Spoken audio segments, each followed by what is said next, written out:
Marvin Sapp is coming on the show Monday. And how are you? Oh, thank you so much. I think my followers gonna make jokes about it, but I appreciate it. Yes, ma'am. Thank you so much. I know y'all gonna crack on my shirt. I want to say this, and just tell you why this bothered me. I understand everybody have an opinion on tithes and offering and how it was done, but here's the problem. One thing I hate lies, and I hate liars. Y'all know damn well that man didn't say nothing about lock. I said close them doors. Ushers, close the doors. Close the doors. Close the doors. The word lock means don't let in, don't let out.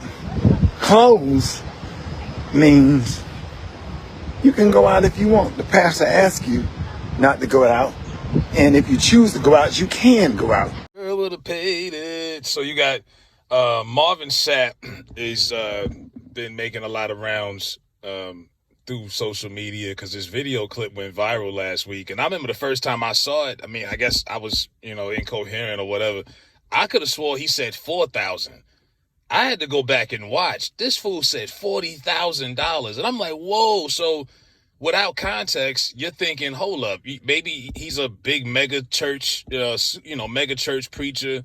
Maybe they got a congregation of a lot of people, but that's still a lot of money to be strong-arming one congregation. So now you get some better context. Obviously, he went on Rickey Smiley.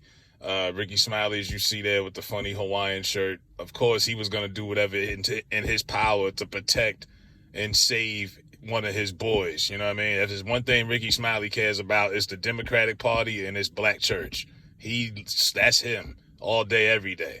So Marvin Sapp gets on this radio show, if you want to call it that, to explain to himself, because a lot of people, and this is one of the biggest turnoffs people have with churches, they feel like it's almost like you got to be able to afford to go to church, and it shouldn't be that way. But there's a lot of people who get turned off by the whole tithes and offering thing, man. The 10%, or when you see some of these churches with ATMs. So it turned a lot of people off. But yeah, this is Marvin Sapp on the Rickey Smiley Show. That's the narrative that has been shared, that I lock folks up in my church, that, I made them give $40,000 and I wouldn't allow them to leave until they gave it to me. And to be honest with you, that is absolutely false. Yeah. Number one, that offering was taken last year. This was a service that happened last August. Number two, it didn't happen at my local church. It actually happened at a national organization's international meeting where churches from all over the country, all over the world came together for the purpose of celebrating the Lord and Savior Jesus Christ. People took issue with me saying, shut the doors. Understand, I never said lock the doors. Yeah. I said shut the doors. Shutting doors mean that people still have the ability to go in and out.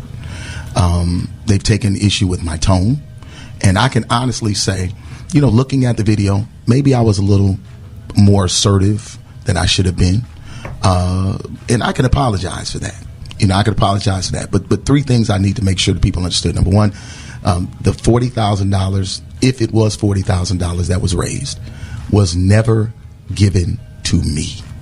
That money was raised for the purpose of taking care of the budget for their conference, not Marvin Sapp.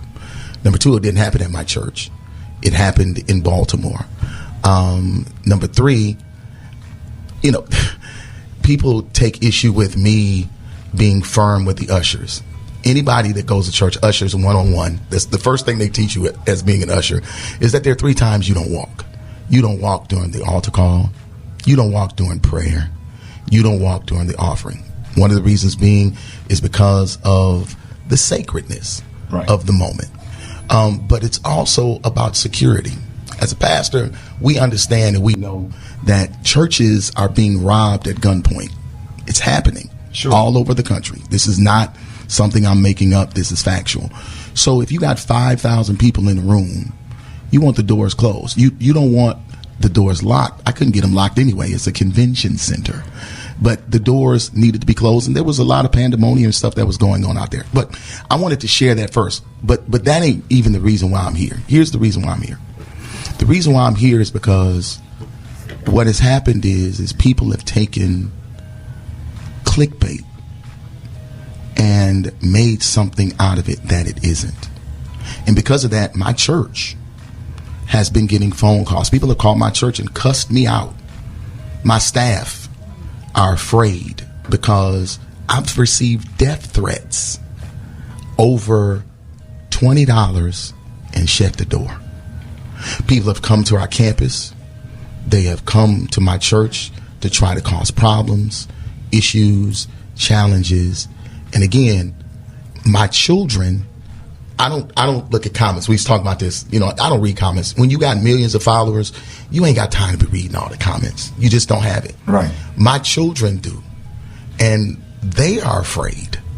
And the reason being is because I'm their only parent.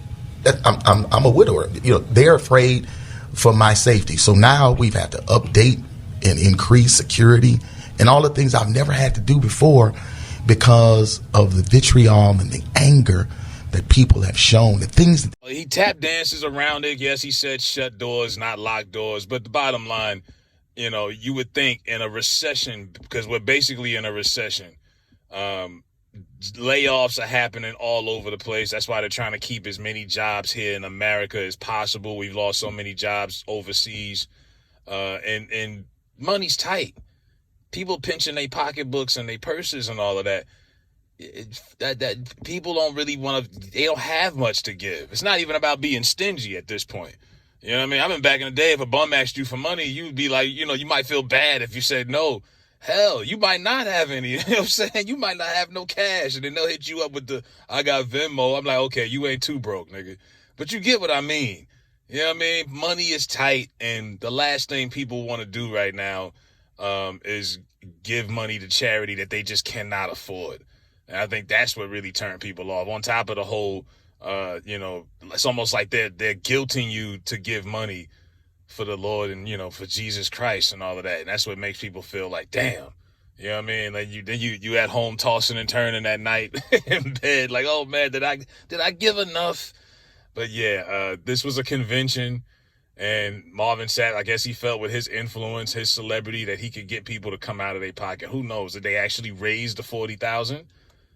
But where does the money go? And this is a lot of criticism people have of the black church and the black community. Not all black churches seem to give back. Some of them do, but not all of them, it feels like. You ever been to a black church? They got a building fund. They've been taking up tithes for the building fund for 30, 40 years. And ain't put a doorknob on the damn church. You know what I'm saying? Some churches don't do enough for the community around them. So it's created this untrustworthy, idea in a lot of people's minds. So that didn't help. But yeah, that was Marvin Sapp. But let me know what y'all think about Marvin Sapp, strong arming the folks for 40 G's.